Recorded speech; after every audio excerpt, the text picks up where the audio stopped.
Kuwait 65ാമത് ദേശീയ ദിനാഘോഷ നിറവിലാണ്. രാജ്യമെങ്ങും വിപുലമായ ആഘോഷങ്ങളാണ് നടക്കുന്നത്. 35ാമത് വിമോചന ദിനവും ഈ വേളയിൽ കുവൈറ്റ് ആഘോഷിക്കുന്നു. ഫെബ്രുവരി 25, 26 ദിനങ്ങളിലാണ് ദേശീയ വിമോചന ദിനങ്ങൾ. മിഡിൽ ഈസ്റ്റ് ബ്യൂറോയുടെ റിപ്പോർട്ട്. കുവൈറ്റ് ബയാൻ പാലസിൽ Amir Sheikh Mish al Ahmad al Jaber al Sabah പതാക ഉയർത്തിയതോടെ രാജ്യത്തെ ആഘോഷ പരിപാടികൾക്ക് ഔദ്യോഗിക തുടക്കമായിരുന്നു.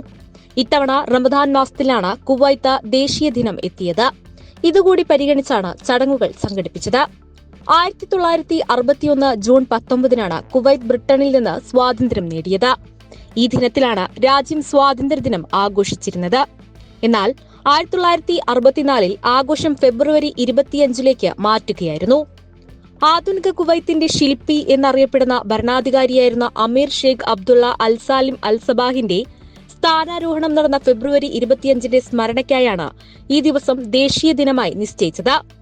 അതേസമയം 1991 ഫെബ്രുവരി 26 ഇറാഖ് അധിനിവേശത്തിൽ നിന്ന് കുവൈത്ത് മോചനം നേടിയതിന്റെ ഓർമ്മയ്ക്കായി വിമോചന ദിനവും ആചരിച്ചു വരുന്നു.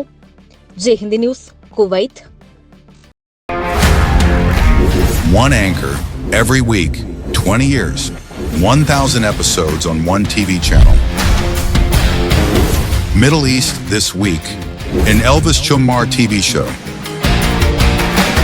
Exclusively on Jai Hind TV. Stay tuned for the 1,000 countdown.